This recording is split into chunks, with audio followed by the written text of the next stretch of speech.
Olá, estamos de regresso aqui à Novo Tempo Portugal para mais um encontro desta semana do Fórum Bíblico, mas numa edição especial. Temos procurado explorar as bases para uma fé sólida, racional e relacional, em busca de respostas que no fundo todos precisamos, seja para esclarecer dúvidas, mas também para enfrentarmos os desafios que a vida tantas vezes nos coloca, e por isso o nosso tema geral é os porquês da fé. Eu sou o Artur Machado e tem sido uma benção partilhar esta semana consigo através da televisão, da rádio ou online. Já respondemos a questões como porquê o ser, porquê a Bíblia, porquê o sofrimento e até porquê a morte. Mas hoje nós avançamos para uma questão que está no coração das decisões que tomamos e da forma como vemos o mundo. Num tempo de opiniões diversas e valores muitas vezes em conflito, será que existe um referencial que vá além da cultura ou da época? É isso que nós hoje vamos explorar, procurando responder à pergunta: porquê uma ética universal? Ética é mais um dos grandes porquês da fé. Provavelmente uma das palavras que já ouviu em várias circunstâncias. Por vezes as pessoas utilizam-na quando foram de alguma forma lesadas ou se sentiram constrangidas ou ofendidas por palavras ou por um comportamento menos correto para com elas. Há um consenso geral sobre a necessidade de uma ética que oriente o comportamento humano, estabeleça a confiança e a justiça na sociedade, garanta um tratamento equitativo e um desenvolvimento sustentável e que funcione como uma espécie de mapa moral que nos ajuda a navegar nas questões complexas e emocionalmente mais difíceis, assegurando a responsabilidade em contextos pessoais, profissionais e globais. Sem a ética, a coesão social e a confiança desfazem-se. Embora todos percebam a necessidade de uma ética, nem todos concordam com a ideia de uma ética universal. A favor de uma ética universal está o facto de que nós vivemos numa sociedade global, onde as decisões tomadas num lugar afetam as pessoas no outro. Sem haver núcleo comum de valores, torna-se difícil condenar práticas como sejam a escravidão, o genocídio ou a tortura. Filósofos como Immanuel Kant defenderam princípios racionais universais. Agir apenas quando regras que fossem válidas para todos. Entre os argumentos avançados para uma necessidade de uma ética universal estão a dignidade e os direitos humanos. Ou seja, a necessidade de um respeito absoluto pela dignidade humana, pela igualdade e pela justiça. Depois temos a paz e a harmonia, ou seja, a aceitação global de valores como a honestidade, a compaixão, a não violência na promoção da paz e da harmonia entre os seres humanos. Depois temos a razão e a lógica. Immanuel Kant propôs o imperativo categórico, sugerindo que as ações devem ser guiadas por princípios que todos poderiam adotar sem contradição. E, finalmente, temos a necessidade de uma base comum, a partir da qual as diferentes culturas identifiquem normas básicas para ajudar as pessoas a enquadrarem as suas ações e os seus comportamentos, e isso contribuiria para uma ética universal. Mas há também filósofos que reagem contra a ideia de uma ética universal. Filósofos como Friedrich Nietzsche e correntes relativistas que argumentam que uma ética universal pode ser uma imposição disfarçada de valores de uma cultura sobre outras. O que parece universal pode refletir, afinal de contas, interesses históricos específicos.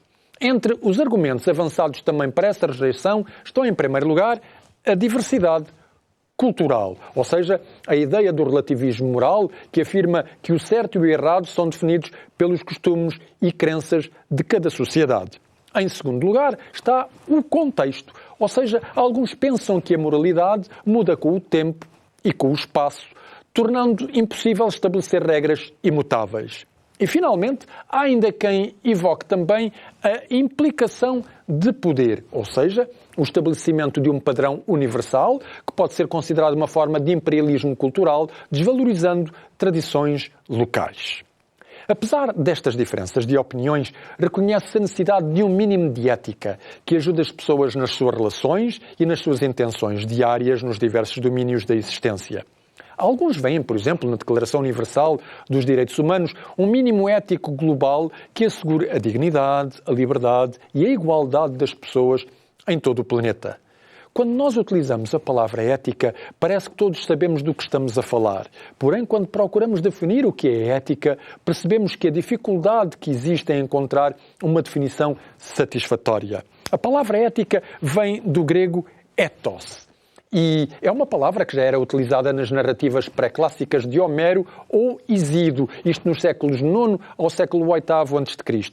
A palavra era escrita com a primeira vogal longa, ethos, e significava estábulo, toca, covil.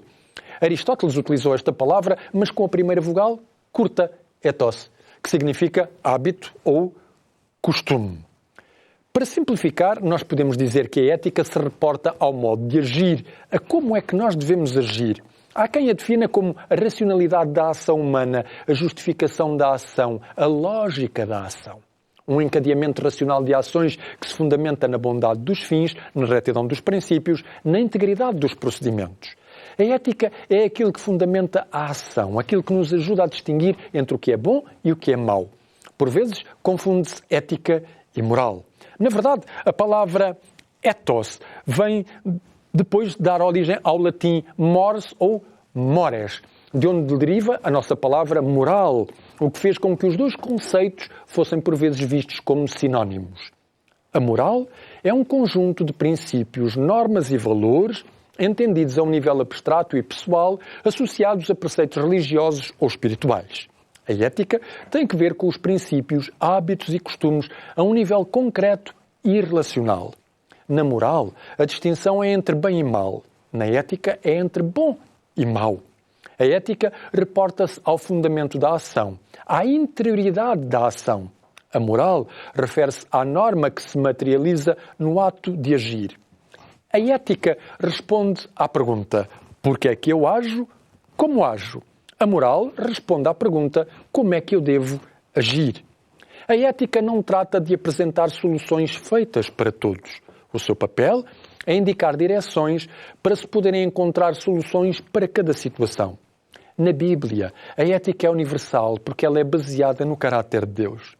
Há uma passagem do profeta Miqueias que nos mostra como é que Deus deixou ao ser humano os princípios éticos universais. É a passagem de Miqueias, capítulo 6, versículo 8, que nos diz assim: Ele te declarou ao homem o que é bom. E o que é que o Senhor pede de ti, senão que pratiques a justiça e ames a beneficência e andes humildemente com o teu Deus. Esta passagem é de uma importância capital. Ela é uma espécie de resumo não apenas da mensagem do profeta Miqueias, mas da mensagem profética como um todo. Miqueias começa por dizer que Deus declarou algo significativo ao ser humano. A palavra para o homem que aqui encontramos no texto é Adam, que nos remete para a criação. A palavra Adam não designa apenas o género masculino da humanidade, mas designa a humanidade no seu todo. O profeta começa por salientar que Deus não deixou o ser humano sem uma orientação correta para a sua ação. Depois nós temos a palavra bom, que vem do hebraico tov. É uma palavra que nos remete também para o relato da criação. 7 vezes nesse relato, a palavra é aplicada à ação de Deus na criação. O bom nunca designa um conceito teórico do bem, mas define-se sempre com os atos e a vontade de Deus. Nós vimos que na ética a distinção do agir humano é feita entre o que é bom e o que é mau.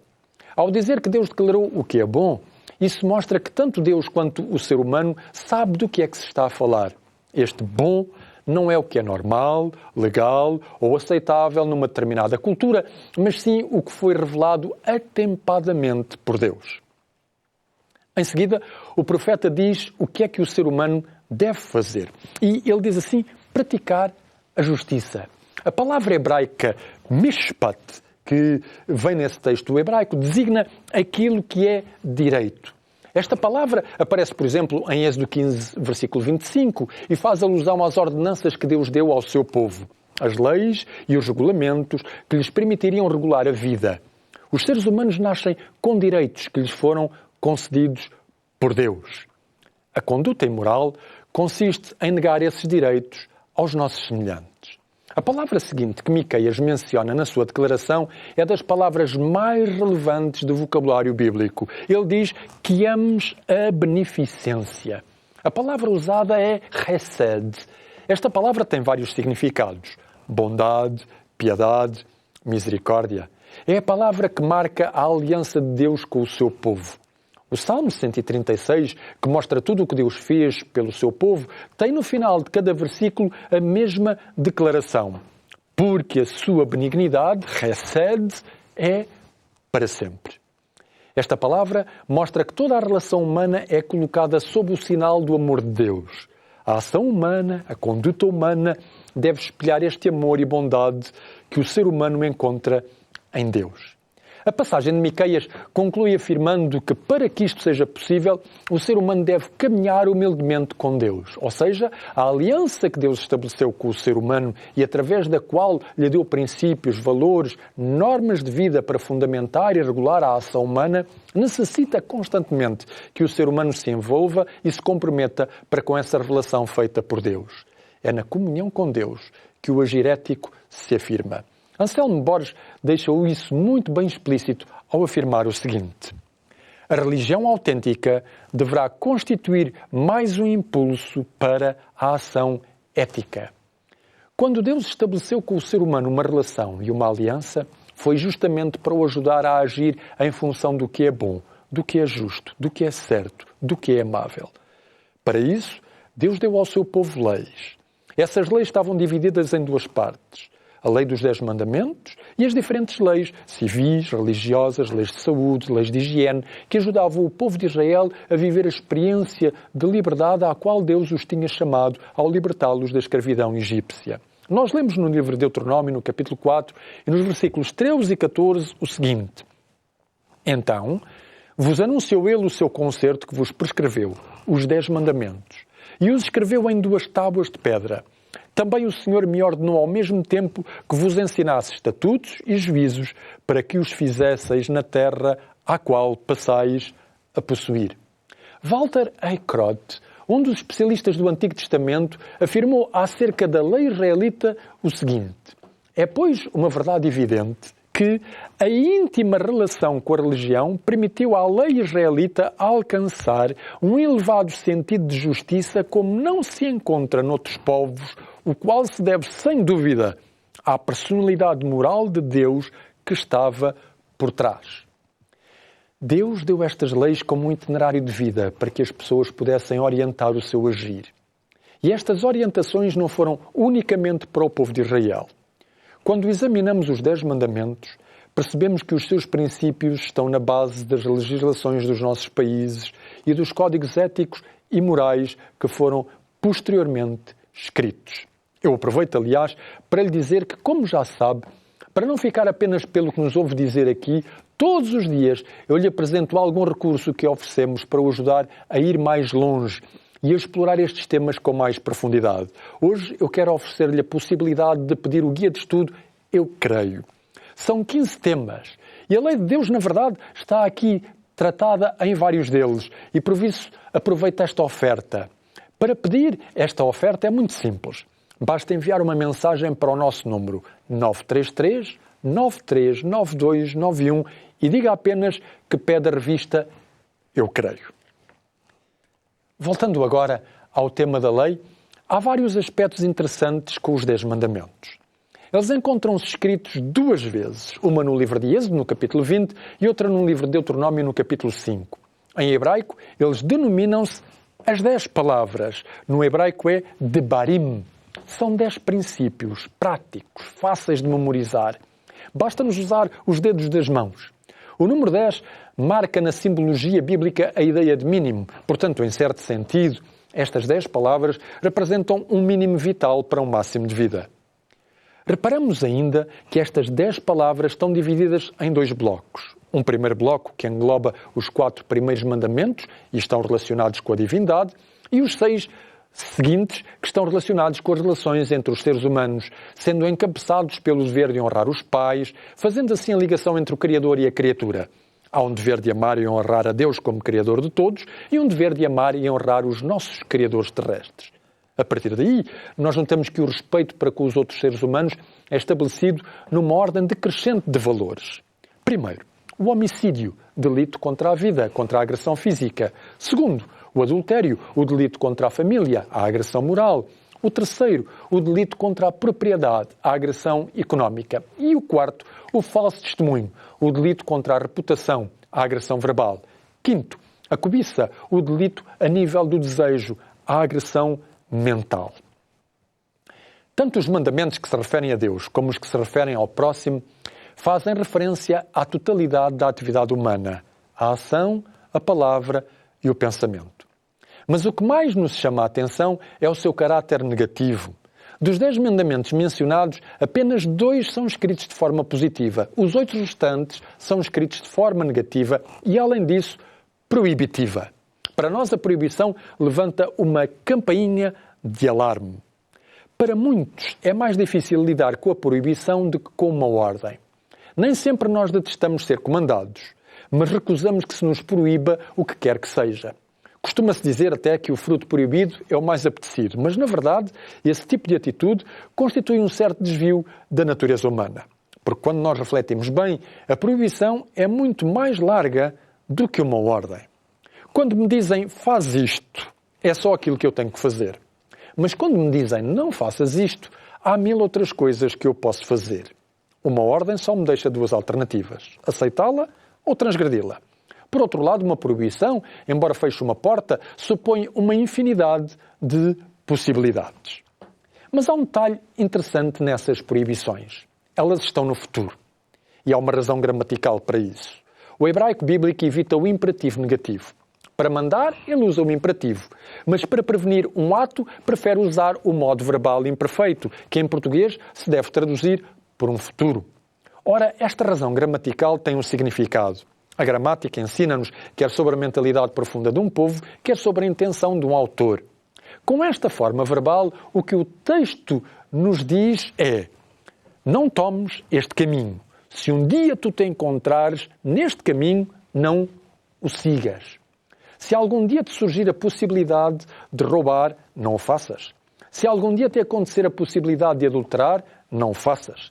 Quer isto dizer que nos 10 mandamentos Deus não ata o ser humano de pés e mãos com ordens e proibições, mas trata cada um de nós com respeito. Deus não nos considera como crianças desobedientes, que há que impor normas porque não se sabe comportar, mas Deus considera-nos pessoas livres, inteligentes, capazes de escolher. Por isso Deus indicou-nos as melhores opções, baliza o nosso caminho com as melhores indicações para podermos viver em harmonia com elas. Como bem o sublinhou Philip Yancey, tomados em conjunto, os 10 mandamentos organizam a vida num todo que faz certo sentido, cujo objetivo é o de nos permitir viver numa comunidade saudável e pacífica sob os cuidados de Deus. Os 10 mandamentos vêm até nós, propondo ao nosso comportamento critérios éticos objetivos. Muitas vezes as nossas ações estão contaminadas pelo egoísmo, pela falta de generosidade ou pelo preconceito. Em lugar de concentrar a nossa atenção sobre a nossa realidade instável ou sobre as nossas motivações, o Decálogo convida-nos a deixar de lado o nosso ego como uma referência última e olhar para Deus. Jesus resumiu estes 2 mandamentos num único verbo: o amor. Certa vez um escriba aproximou-se de Jesus quando ele estava a ensinar e perguntou-lhe qual era o grande mandamento da lei. No Evangelho de Marcos nós encontramos essa resposta de Jesus que eu convido a lê-la comigo. Está em Marcos no capítulo 10, nos versículos 29 a 31. E diz assim, e Jesus respondeu-lhe: o primeiro de todos os mandamentos é: ouve Israel, o Senhor nosso Deus é o único Senhor. Amarás, pois, ao Senhor teu Deus de todo o teu coração, de toda a tua alma, de todo o teu entendimento e de todas as tuas forças. Este é o primeiro mandamento. E o segundo, semelhante a este, é: amarás o teu próximo como a ti mesmo. Não há outro mandamento maior do que estes.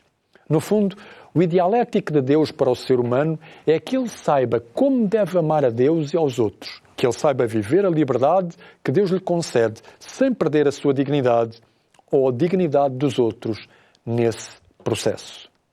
Podemos ainda ver esse ideal ético como uma carta de liberdade. Foi assim que o apóstolo Tiago o concebeu e ele escreve na sua epístola, no capítulo 1 e no versículo 25, o seguinte: aquele, porém, que atenta bem para a lei perfeita da liberdade e nisso persevera, não sendo ouvinte esquecido, mas fazedor da obra, este tal será bem-aventurado no seu feito. Assim, se começarmos a examinar cada mandamento, nós vemos que esse desejo de Deus de sabermos viver a liberdade que Ele nos concede está bem expresso. Em primeiro lugar, somos livres do poder das religiões e dos seus representantes, da influência de espíritos de astros, dos terrores do oculto. Em segundo lugar, somos livres das superstições paralisadoras, das imagens e imaginações, das verdadeiras idolatrias e das falsas verdades. Em terceiro lugar, somos livres das manipulações do sagrado ou da ignorância de Deus para aprender a respeitá-lo melhor. Em quarto lugar, somos livres das cadeias do egoísmo, do trabalho ou do ócio, para aprender a trabalhar e a descansar plenamente o corpo e o espírito. Em quinto lugar, nós somos livres dos perigos, livres do individualismo. Em sexto lugar, somos livres dos perigos da agressividade para desfrutar a vida em fraternidade solidária. Em sétimo lugar, somos livres do amor de consumo para amar plenamente, sem reservas. Em oitavo lugar, somos livres da insatisfação material e da necessidade de possuir a qualquer preço. Em nono lugar, somos livres de todas as máscaras para sermos nós próprios, sem termos que deformar a verdade. E, finalmente, somos livres das cadeias da cobiça para desfrutar a paz. Em suma, os 10 mandamentos são 10 palavras que dizem que somos 10 vezes livres, mas que essa liberdade deve ter um contexto próprio onde crescer e desenvolver-se. Deus quis com estas 10 palavras dar à humanidade um fundamento para que todo o nosso comportamento fosse no sentido do que é bom, do que é certo, do que é justo, do que contribui para a dignidade, para o respeito, para a liberdade e igualdade de todos. Ao conhecermos estes princípios, percebemos como realmente Deus quer o melhor para cada ser humano, como Ele se preocupa com a nossa felicidade, bem-estar, como na Sua palavra nos deixou tudo o que precisamos para viver bem. A música que vamos agora ouvir na voz da Flávia vai fazer um maravilhoso resumo do que acabamos de tratar e por isso medite e deleite-se com esta mensagem que vai fazer bem ao seu coração.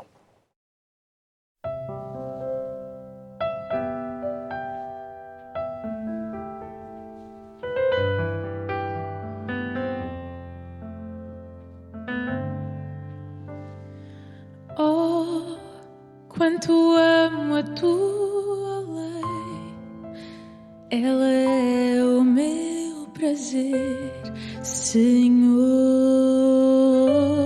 Sim, verdadeiros são os teus passos, é verdade dos teus lábios, é motivo do meu louvor. Bem-aventurados os que andam na lei, nela tenho vida, não me esquecerei. São os teus ensinos, luz para o meu caminho, nela seguro estarei. A tua lei é perfeita, como tu és perfeito, meu Deus. A tua lei é santa e justa,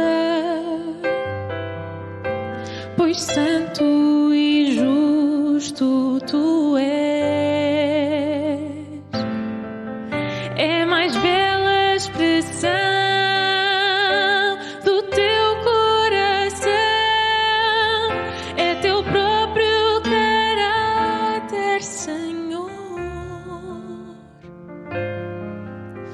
Reflete a grandeza e a tua beleza, revela por mim teu amor.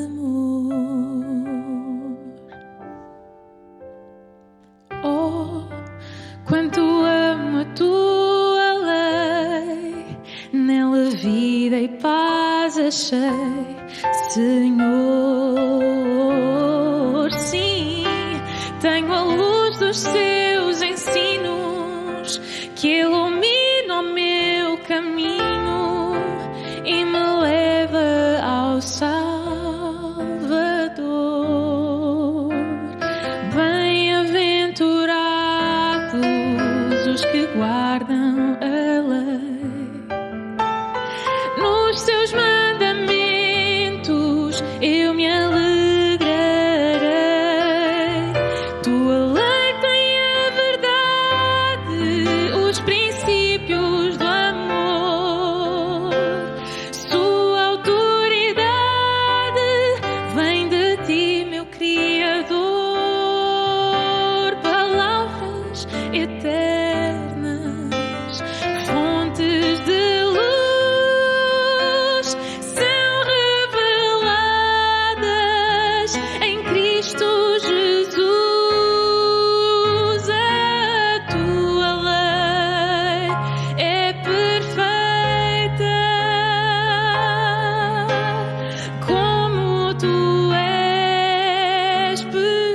perfeito, meu Deus.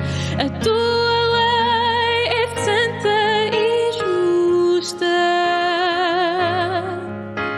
pois santo e justo tu és. É mais bela expressão do teu coração, é mais bela expressão do teu coração, é teu próprio caráter, Senhor. Reflete a grandeza e a tua beleza, revela por mim teu amor.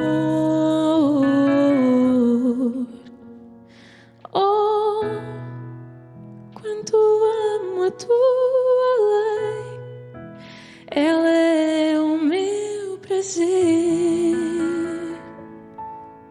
Senhor.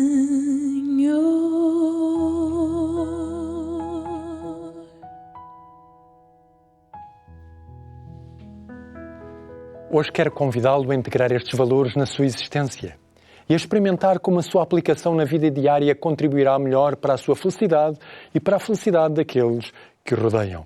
Permita-me fazer uma breve oração. Obrigado, Senhor, pela ética que Tu nos dás, pelas normas de vida que Tu nos concedes, e ajuda-nos a viver e a respeitá-las de forma a que possamos amar-Te a Ti e amar aqueles que estão à nossa volta. Em nome de Jesus. Amém. Estamos a terminar. Mas antes de despedir-me, tenho uma informação e um convite importante a partilhar consigo. Depois de tudo o que ouviu, não creia que estudar a Bíblia de forma mais profunda e pessoal para esclarecer outras dúvidas poderá ser importante para si? Então, se quiser estudar a Bíblia de uma forma mais personalizada, pessoalmente ou online, com um instrutor bíblico, nós podemos ajudá-lo. Temos várias pessoas que nos pedem esse apoio e estão hoje a estudar a Palavra de Deus de forma personalizada e com um acompanhamento próximo. Se isso fizer sentido para si, então ligue para nós ou envie uma mensagem para o número 933-939291 e nós dar-lhe-emos esse apoio. Por hoje ficamos por aqui. Se Deus quiser, voltaremos amanhã e vamos tentar perceber por que razão Jesus tem um lugar tão importante na nossa caminhada espiritual e vamos responder à pergunta: porquê um Salvador? Venha ouvir a resposta. Conto consigo, como sempre, às 21 horas. Por agora, se está connosco na TV, não se vá embora, porque já a seguir começa o programa Mentes que Sentem, que não vai querer perder, com a presença, os conselhos e o conhecimento da psicóloga doutora Cristina Dias. Que Deus o abençoe e até amanhã, se Deus quiser.